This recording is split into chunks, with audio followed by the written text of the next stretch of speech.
అదే RTV app వార్తల్ని క్షణాల్లో చదివే అవకాశం ఉంటుంది. ఒక న్యూస్ పేపర్, ఒక టెలివిజన్ ఛానల్ మీ చేతుల్లో ఎప్పుడూ ఉంటాయి. ఈ నెల 16వ తేదీన కర్నూలులో సూపర్ జిఎస్టీ సూపర్ సేవింగ్స్ అనే పేరుతో భారీ బహిరంగ సభ నిర్వహించాలని కేంద్రంలోని మోడీ ప్రభుత్వం, రాష్ట్రంలోని చంద్రబాబు ప్రభుత్వం నిర్ణయించడం ఇది హాస్యాస్పదం, ఇది అనవసరం. ఎలా ఉందంటే కర్రు కాల్చి వాతలు పెట్టి తర్వాత దాని మీద ఆయింట్మెంట్ రాసినట్టుంది.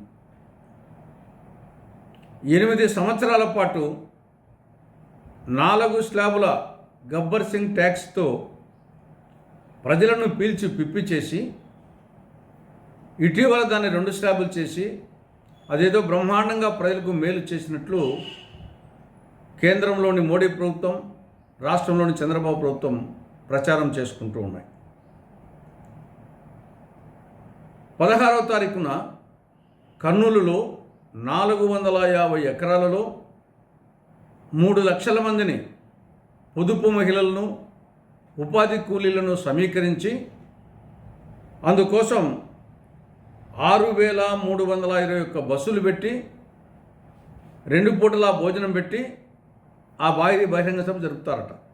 ఇది అవసరమా? 345 వస్తువుల ధరలు తగ్గాయి అని చెప్తున్నారు. అది క్షేత్రస్థాయిలో కనిపించలేదు. నిత్యావసర వస్తువు ధరలు ఏమాత్రం తగ్గలేదు. కొన్ని కార్లు, కొన్ని ఎలక్ట్రికల్ గూడ్స్ వాటి ధర మాత్రమే తగ్గింది తప్ప సామాన్యులు వాడే నిత్యావసర సరుకు ధరలు ఏమాత్రం తగ్గలేదు. అటువంటి పరిస్థితుల్లో పావు కోడికి ముప్పావు మసాలా అన్నట్లు ఇంత ప్రచారం, ఇంత భారీ బహిరంగ సభ అవసరమా? ఇక రెండవ అంశం, ఉల్లి రైతుల గోడు కూటమి ప్రభుత్వానికి ఏమాత్రం పట్టడం లేదు. ఉల్లిని అడిగేవాడు లేడు, కొనేవాడు లేడు. రాష్ట్ర ప్రభుత్వం ఏమో క్వింటాల్కు 1,200 రూపాయల చొప్పున కొంటామని చెప్పడం జరిగింది. మాటలే తప్ప చేతల్లో ఎక్కడా లేదు. ఈ నేపథ్యంలో ఉల్లి పండించిన రైతులకు హెక్టార్కు 50,000 రూపాయల చొప్పున నష్టపరిహారం ఇస్తామని చెప్పారు. రైతులు సంతోషపడ్డారు. తీరా ఇప్పుడు ఈ యొక్క పథకము కేవలము కర్నూలు జిల్లాలో ఉల్లి పంట వేసిన రైతులకే అంట. ఇది మరీ విడ్డూరంగా ఉంది. ఉల్లి రైతు ఎక్కడైనా ఉల్లి రైతే, అది కర్నూలు అయినా, కడప అయినా, శ్రీకాకుళం అయినా, రాష్ట్రంలో ఏ జిల్లా అయినా. కాబట్టి ఈ వివక్ష చూపడం ఏమాత్రం కరెక్ట్ కాదు. రాష్ట్ర ప్రభుత్వం మీరు చెప్పిన విధంగా క్వింటాలకు 1,200 రూపాయల చొప్పున ఉల్లి కొనాలి.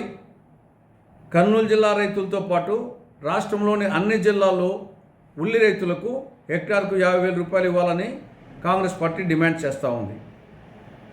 ఇక మూడవ అంశం, ఉప ముఖ్యమంత్రి పవన్ కళ్యాణ్ గారి వ్యాఖ్యలు. ఆయన ఏమన్నాడు? యువత ఉచితాలు కోరుకోవడం లేదు, యువత సంక్షేమ పథకాలు కోరుకోవడం లేదు అని చెప్పారు.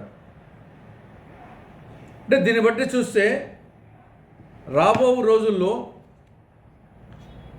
ఉచిత విద్యుత్,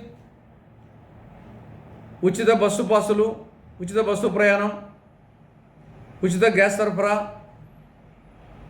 మిగతా సంక్షేమ పథకాలు, అన్న క్యాంటీన్లు, అన్నదాత సుఖీభవ, తల్లికి వందనం, ఇటువంటి పథకాలన్నీ రద్దయితాయేమోనని అనుమానం ప్రజలకు వస్తూ ఉంది. ఇక్కడ ఈ విషయం మీద ముఖ్యమంత్రి చంద్రబాబు నాయుడు గారు ప్రజలకు క్లారిటీ, స్పష్టత ఇవ్వాల్సిన అవసరం ఉంది.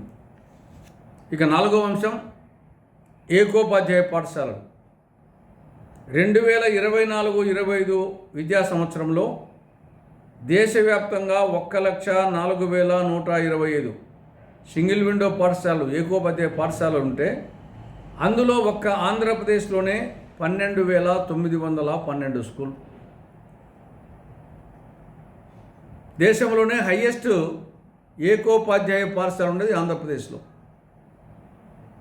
కాబట్టి ఇప్పటికైనా విద్యారంగం మీద ప్రత్యేక శ్రద్ధ వహించాలని రాష్ట్ర ప్రభుత్వానికి కాంగ్రెస్ పార్టీ సూచిస్తూ ఉంది. మరిన్ని వీడియోస్ కోసం ఛానల్ ని సబ్స్క్రైబ్ చేయండి. లేటెస్ట్ అప్డేట్స్ కోసం వాట్సాప్ ఛానల్ ని ఫాలో చేయండి. అండ్ లింక్ డిస్క్రిప్షన్ లో ఉంది.